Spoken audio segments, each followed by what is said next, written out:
Mesdames et messieurs, bonjour, bienvenue sur kunafoni.com, votre plateforme d'actualité. Le dimanche 29 juillet dernier, 8,5 millions d'électeurs étaient appelés aux urnes. 24 candidats, dont une femme, étaient à la course de la magistrature suprême.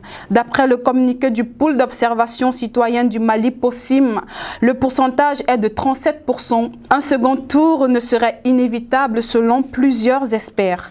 Toujours dans le cadre des élections et pour une élection libre, transparente et apaisée au Mali, le pôle d'observation citoyenne du Mali, POSIM, qui regroupe plusieurs associations de jeunes citoyens actifs, a rendu public les résultats de leurs observations du 29 juillet 2018. Écoutons les explications du président du POSIM au micro de Haruna Sissoko. Nous avons déployé 2080 observateurs à court terme et 88 observateurs à long terme pour voir comment vont se dérouler les élections du premier tour de l'élection présidentielle au Mali. Donc de manière synthétique, on peut retenir que c'est à Bamako qu'il y a eu le plus grand nombre de problèmes parce que les cartes d'électeurs non distribuées n'étaient pas à disposition de leurs titulaires dans leur bureau de vote. Alors que l'article 62 de la loi électorale précise que les cartes d'électeurs non distribuées peuvent être retirées par le titulaire dans le bureau de vote pour leur permettre de voter le dimanche, le jour du scrutin. Donc c'est un problème qui a eu lieu pendant toute la journée, pendant les 2 tiers du temps du scrutin. Et c'est vers le petit soir que ça a été corrigé dans certaines localités, dans certaines communes et certaines localités du pays. Donc ça, c'était un dysfonctionnement qu'on a constaté. On a constaté aussi que le problème sécuritaire est revenu parce que dans les localités de la région de Ségou, de Mopti, dans les localités de la région de Tombouctou et puis de Taoudeni, il y a eu un problème sécuritaire.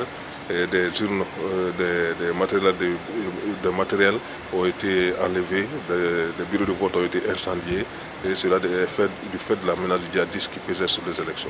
Très convoités par les Maliens, les transports en commun appelés Dourouni ne sont plus visibles que sur quelques axes de la capitale malienne. Les raisons de cette disparition sont multiples. Suivons ce reportage.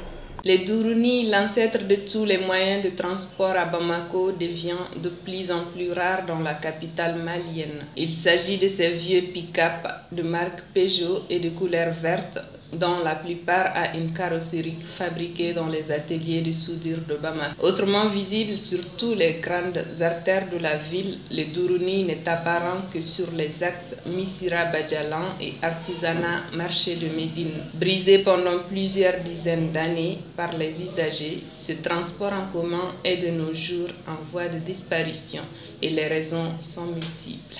La première mise en circulation de Bachir, très généralement, c'est de 1972, 1970. C'est les véhicules qui sont vieux. Donc il faut renouveler le parc. Maintenant, la rareté est due au manque de pièces. Par exemple, je prends un exemple. Notre bâcher, si on regarde une bâcher qui tombe en panne tout de suite, pour le réparer maintenant, c'est très difficile. On met ça à côté d'abord. Et le second qui est là à rouler, quand lui tombe en panne, là, on enlève les pièces de l'ancienne pour mettre à celui qui roule. C'est maintenant qu'est venue la rareté des bâchers là.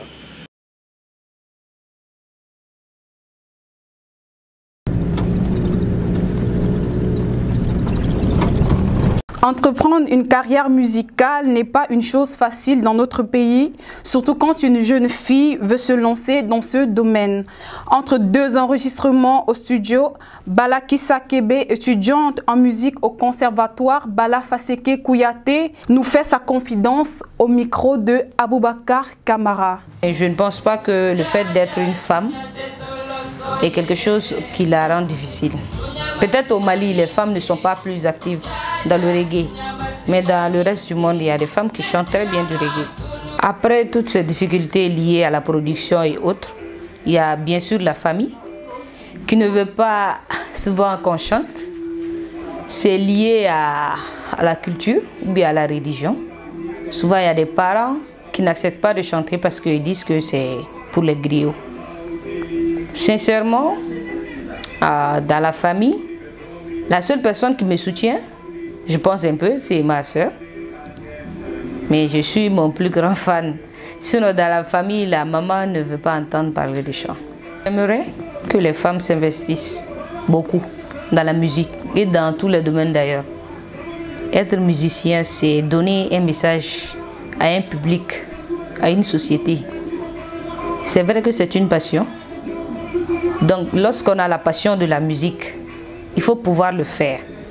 Il ne faut pas se dire que parce qu'on est une femme, oui, dans la société, les gens n'acceptent pas le fait de chanter. Il faut se dire qu'on a le droit de faire ce qu'on veut. On a le droit d'être passionné par une chose et de le réaliser.